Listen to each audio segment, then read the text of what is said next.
2011 സംസ്ഥാന മുസ്ലിം ലീഗിൻ്റെ പ്രസിഡന്റ് ബഹുമാനായ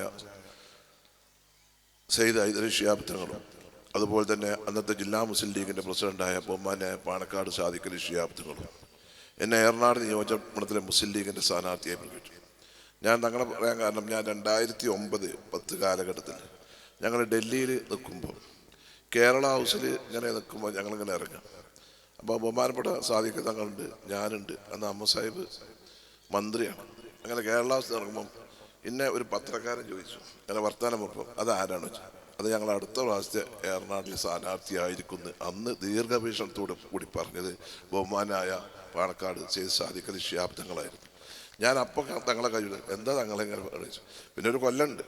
പക്ഷേ അവിടെ നിന്ന് അങ്ങോട്ട് എനിക്ക് എല്ലാ കാര്യത്തിലും തങ്ങൾ വളരെ താങ്ങായിരുന്നു. ഞാൻ ബഹുമാനപ്പെട്ട തങ്ങളോട് പറയുന്നത്, ഞാൻ 2011 ഈ നിയോജകമണ്ഡലത്തിലേക്ക് എൻ്റെ പാർട്ടി സ്ഥാനാർത്ഥിയായി പ്രഖ്യാപിച്ചു വരുമ്പോൾ ഒരു അവികസിത പ്രദേശമായിരുന്നു.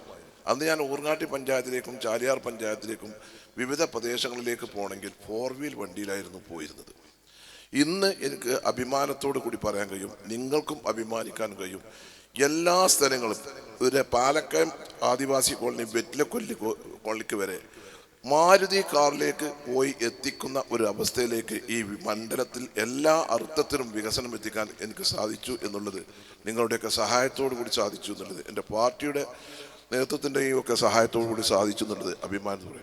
വികസനം എന്ന് പറഞ്ഞാൽ അടിസ്ഥാന സൗകര്യങ്ങൾ, എല്ലാ പഞ്ചായത്ത് റോഡ്, എല്ലാ മെയിൻ റോഡുകളും റബ്ബറൈസ് ചെയ്തു, പഞ്ചായത്തുകളുടെ റോഡുകൾ റബ്ബറൈസ് ചെയ്തു, ആരോഗ്യരംഗത്ത് നേട്ടങ്ങൾ ഉണ്ടാക്കി. ഊർങ്ങാട്ടി പഞ്ചായത്തിൽ ഞാൻ ആദ്യമൊക്കെ പോകുമ്പോൾ എപ്പോഴും 4 വീലിൽ പോകണം. മരിക്ക് രാവിലെ പോയാൽ വൈകുന്നേരം വരാൻ കഴിയുള്ളൂ. ഇപ്പോൾ തിരട്ടമെന്ന് പോയാൽ 15 മിനിറ്റ് അവിടെ എത്തി അരമണിക്കൂർ കൊണ്ട് ഇങ്ങോട്ട് തിരിച്ചു വരാൻ പറ്റുന്നിടത്തുള്ള റബ്ബറൈസ് ചെയ്ത റോഡുകളൊക്കെ എല്ലാ മേഖലയിലും വന്നു.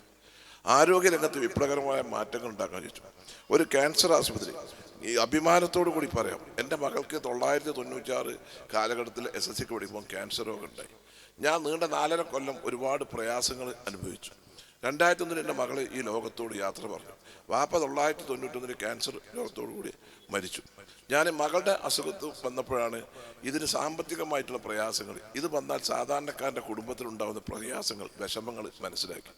അങ്ങനെ എനിക്കൊരു അധികാര സ്ഥാനം കിട്ടിയപ്പോൾ 2011 ഉമ്മൻചാണ്ടി സാറിൻ്റെ നേതൃത്വത്തിൽ ഗവൺമെൻറ് വന്നപ്പോൾ 2015 ഞാൻ ഈ ഒരു ആശയം പറഞ്ഞപ്പോൾ ഉമ്മൻചാണ്ടി സാർ പറഞ്ഞത് നോക്കുന്നതാണ്. അപ്പോഴേക്കും ആ ഗവൺമെൻറ് പോയി. പിന്നീട് ശ്രീ പിണറായി വിജയൻ്റെ നേതൃത്വത്തിലുള്ള ഒരു ഗവൺമെൻറ് വന്നു. സംസ്ഥാനത്ത് ആദ്യമായി സീരിയാജി ചാരിറ്റീസ്, ഗവൺമെൻറ്, മലബാർ ക്യാൻസർ, ഇങ്ങനെ ട്രൈപാർട്ടി എഗ്രിമെൻറ്റിൽ എടവണ്ണയിൽ ആധുനിക രീതിയിലുള്ള ഒരു ക്യാൻസർ ആശുപത്രി, 3 ഡോക്ടർമാരെയും 2 സ്റ്റാഫ് നേഴ്സിനെയും ഒരു ലാബ് ടെക്സിൻ്റെ സർക്കാർ തരും.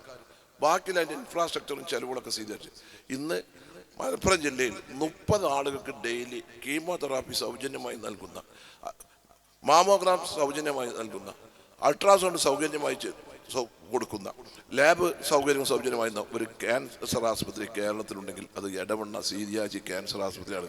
നിങ്ങൾക്ക് അഭിമാനത്തോടെ രോഗം ആർക്കും വരാതിരിക്കട്ടെ. അതുപോലെ തന്നെ സീരിയാജി, നമ്മൾ കഴിഞ്ഞ തെരഞ്ഞെടുപ്പ് പറഞ്ഞു ഒരു ഡയാലിസിസ് ഉണ്ടാകും, സീരിയാജി ഡയാലിസിസ് ഇടവണ്ണയിൽ തുടങ്ങി ദിവസം 18 ആളുകൾക്ക് ഡയാലിസിസ് സൗജന്യമായി നൽകുന്ന സംവിധാനം. അതുപോലെ തന്നെ ആരോഗ്യരംഗത്ത് നമുക്ക് എല്ലാ അർത്ഥമുണ്ട്. ഇനിയിപ്പോൾ അവസാനം വന്നു അരീക്കോട് ഒരു താലൂക്ക് ആശുപത്രി, 2.25 ഏക്കർ സ്ഥലം എടുക്കാൻ കിഫ്ബിന്ന്, അതിന് 3 കോടി രൂപ, 104 കോടി രൂപയുടെ 1 ലക്ഷം സ്ക്വയർ ഫീറ്റ് ഉള്ള ഒരു ആധുനിക രീതിയിലുള്ള ഒരു ആശുപത്രിയാണ് അരീക്കോട് താലൂക്ക് ആശുപത്രിക്ക് വരുന്നത്. എല്ലാ അർത്ഥത്തിലും കിഫ്ബിൻ്റെ ഡയറക്ടർ ബോർഡ് മുഖ്യമന്ത്രിയുടെ അധ്യക്ഷതയിൽ കൂടി അംഗീകരിച്ചു. തുടർ പ്രവർത്തനത്തിന് ചീഫ് എക്സിക്യൂട്ടീവ് ഓഫീസർ അധികാരപ്പെടുത്തി എല്ലാ 80% നടപടി പൂർത്തിയായി. തെരഞ്ഞെടുപ്പ് കഴിഞ്ഞാൽ 3-4 മാസം കഴിഞ്ഞാൽ അതിൻ്റെ നിർമ്മാണ പ്രവർത്തനം ആരംഭിക്കുമെന്നും കൂടി നിങ്ങളോട് പറയാൻ ഞാൻ ആഗ്രഹിക്കുകയാണ്. കൂടുതൽ ഞാനൊന്നും പറയുന്നില്ല. വികസനം മാത്രമല്ല, ക്ഷേമം, കരുതൽ, കാരുണ്യം, അതാണ് എൻ്റെ പാർട്ടിയുടെയും എൻ്റെ നേതാക്കന്മാരുടെയും ഒക്കെ മുദ്രാവാക്യം. ആ മുദ്രാവാക്യത്തിൽ ഊന്നിക്കൊണ്ടാണ് മുന്നോട്ട് പോകുന്നത്. പിന്നെ എനിക്ക് ഒരു ചെറിയ ധാരാളം നിങ്ങൾക്കറിയാം. കാരണം ഞാൻ ആരെങ്കിലും നടക്കുന്നുണ്ടെങ്കിൽ ഞാൻ നടക്കൂലെങ്കിൽ നടക്കൂല. അത് കേൾക്കുമ്പോൾ ആൾക്കാർ ഒരു കാര്യം പറയാം, 5% നെഗറ്റീവും അല്ല 95% നെഗറ്റീവും, ഒരു 5-10% ഒരു പോസിറ്റീവ് ഉണ്ടെങ്കിൽ PK ബഷീർ അള്ളാൻ്റെ അനുഗ്രഹം കൊണ്ട് അത് നടത്തിത്തരും.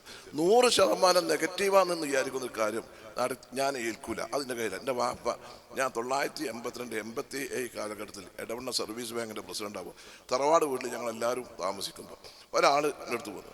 അപ്പോൾ അയാളോട് പോയി, ഞാൻ ഒറ്റയ്ക്ക് അപ്പുറത്ത് നിന്ന് സംസാരിക്കും. അല്ല വാപ്പഞ്ഞ വിളിച്ചോണ്ട് ചങ്ങ ഇവിടെ വാറുന്നു, ഓണത്തിൽ 2-3 പ്രാവശ്യം ഇവിടെ ഒന്ന് കയറുന്ന വെച്ച് എന്താ സംഗതി വെച്ചു. ഞാൻ ബാങ്കിൽ നിന്ന് ലോൺ ഇടണം. ഇതാക്കാൻ അറിയാലോ, അന്ന് 2000 റുപ്യ ആദ്യം 5000 റുപ്യ രജിസ്ട്രേഷൻ, അതിന് 450 റുപ്യ. അപ്പോൾ ഞാൻ എന്താ വെച്ചു, അത് അയാൾ ആളെ കല്യാണമുണ്ട്, അതിന് കൊടുക്കണം, അതിന് കുറച്ച് പേപ്പർ വെച്ചു. എന്നാൽ ഒരു കാര്യം മനസ്സിലാക്കും, ഒരു മനുഷ്യൻ കൊണ്ട് വിലയ്ക്ക് വരുമ്പോൾ അത് നടക്കുന്നുണ്ടെങ്കിൽ നടക്കുന്നത്. നീ ഓൻ്റെ പിരാക്കം കേൾക്കാൻ നിൽക്കണ്ട. ഓൻ 2 റുപ്യ 5 റുപ്യ നീ കടം വാങ്ങിയിട്ടേക്കാരും വരും ഉണ്ട്. നടക്കുന്നുണ്ടെങ്കിൽ നടക്കുന്നുണ്ടെങ്കിൽ നടക്കൂലെങ്കിൽ നടക്കുക. ഞാൻ അവിടുന്ന് പഠിച്ച എൻ്റെ രാഷ്ട്രീയ ഗുരു എൻ്റെ വന്യനായ പിതാവ് സീരിയാജിയാണ് എന്നുള്ളത്. സാധാരണക്കാരൻ്റെ ഉൾവിളികളും വികാരങ്ങളും വിചാരങ്ങളും മനസ്സിലാക്കിയ ഒരു വ്യക്തിയാണ്. വ്യാപാരങ്ങളെല്ലാവരും നെഞ്ചോട് എത്തി, മകൻ ഇങ്ങൾ നെഞ്ചോട് എത്തി. അപ്പം നമുക്ക് പ്രയാസപ്പെടുന്ന എല്ലാവരുടെയും കാര്യങ്ങൾ നടക്കണം. നമുക്ക് വികസനം അങ്ങനെ നടക്കും, പക്ഷെ ക്ഷേമം കരുതലുണ്ട്. നമുക്ക് ഇനിയും ഒരുപാട് മാറ്റങ്ങൾ ഉണ്ടാക്കണം. ഏറനാടിനെ നമുക്ക് മുൻനിരയിൽ കൊണ്ടുവരണം. ഒരു കാലഘട്ടത്തിൽ ആരാൻ്റെ വിറകെട്ടികളും വെള്ളം കോഴികളുമായിരുന്ന ഒരു സമൂഹം ഒക്കെ ഇവിടെ ഉണ്ടായിരുന്നു. ഇന്ന് എല്ലാ അർത്ഥത്തിലും നമ്മൾ വന്നു. ഇന്ന് ഇന്റർവെൽ എന്ന് പറയുന്ന ഒരു സ്ഥാപനം, ഇന്ത്യയുടെ ധനകാര്യമന്ത്രി നിർമ്മല സീതാരാമൻ ലോക്സഭയിൽ അഭിനന്ദിച്ച ഒരു സ്ഥാപനം നടക്കുന്ന ഒരു പ്രദേശം എന്ന് പറയുന്നത് നമ്മുടെ ചെറുപ്പക്കാർക്കൊക്കെ ഉള്ളത് ഇന്റർവെൽ എന്നത് അരീക്കോടാണ്. അപ്പോൾ നമുക്കൊരുപാട് മാറ്റങ്ങൾ ഉണ്ടാക്കണം. അതിനൊക്കെ നമുക്ക് വേണം. ഞാൻ കൂടുതലൊന്നും പറയില്ല. ഞാൻ എപ്പോഴും നിങ്ങളെ കാണണം. 15 കൊല്ലമായി. ഞാൻ അതിന് 5 കൊല്ലം ഇവിടെ ജില്ലാ പഞ്ചായത്ത് മെമ്പറായിരുന്നു. എല്ലാവരും ഇനി നിങ്ങൾക്ക് എന്താ വേണ്ടിയെന്നാണ് എനിക്ക് ചോദിക്കാമല്ലോ. ഒരു MLA, ഒരു സ്ഥാനാർത്ഥി നിങ്ങൾക്ക് ഞാൻ എന്ത് ചെയ്യണം എന്നുള്ളത് നിങ്ങൾ പറഞ്ഞാൽ അത് നടപ്പിലാക്കാൻ ഞാൻ ബാധ്യസ്ഥനായിരിക്കും. അതുകൊണ്ട് എൻ്റെ തെരഞ്ഞെടുപ്പിൽ, എൻ്റെ പ്രചരണത്തിൽ, എൻ്റെ മറ്റ് കാര്യങ്ങളിലൊക്കെ നിങ്ങളുടെ സഹായം ഉണ്ടാകണം. എന്നെ വമ്പിച്ച ഭൂരിപക്ഷത്തിന് വിജയിക്കണം. ഏറനാടിന് റെക്കോർഡ് വോട്ടിൻ്റെ ഭൂരിപക്ഷം ഉണ്ടാകണം. നമ്മൾ വിചാരിച്ചാൽ 40,000 വോട്ടിൻ്റെ ഭൂരിപക്ഷം ഉണ്ടാക്കാം. അത് നിങ്ങളുടെ കയ്യിലാണ്. അത് നിങ്ങളെ ഏൽപ്പിക്കുന്നു. നിങ്ങളുടെ വിലയേറിയ വോട്ടുകൾ എൻ്റെ ചിഹ്നമായ കോണി അടയാളത്തിൽ വോട്ട് രേഖപ്പെടുത്തി വിജയിപ്പിക്കണം. എൻ്റെ വിജയത്തിന് വേണ്ടി നിങ്ങളെല്ലാവരും പ്രാർത്ഥിക്കണം എന്ന് അഭ്യർത്ഥിച്ചുകൊണ്ട് ഞാൻ നിർത്തുന്നു. തങ്ങൾ പറഞ്ഞു വയനാട് ചൂരൽമല മുണ്ടക്കൈ ദുരിതബാധിതം അവിടെയൊക്കെ പോയി നോക്കണം. സങ്കടങ്ങൾ, പ്രയാസങ്ങൾ, വിഷമങ്ങൾ കാണണം.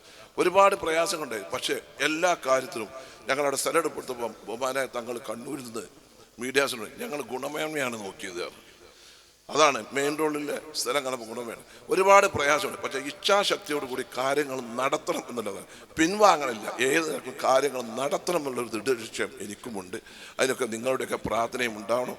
കൂടുതൽ നല്ല കാര്യങ്ങൾ ചെയ്യാൻ സാധിക്കട്ടെ എന്ന് പ്രാർത്ഥിച്ചുകൊണ്ട്, നിങ്ങളുടെ എല്ലാവരുടെയും പ്രാർത്ഥനയും സഹായം ഉണ്ടാകണമെന്ന് അഭ്യർത്ഥിച്ചുകൊണ്ട്, നല്ലൊരു റെക്കോർഡ് വോട്ടിനെ നിങ്ങൾ വിജയിപ്പിക്കണമെന്ന് അഭ്യർത്ഥിച്ചുകൊണ്ട് നിങ്ങളോടുള്ള നന്ദിയും പറഞ്ഞുകൊണ്ട് ഞാൻ വാക്കുകൾ അവസാനിപ്പിക്കുന്നു. നന്ദി. ജയ് ഹിന്ദ്.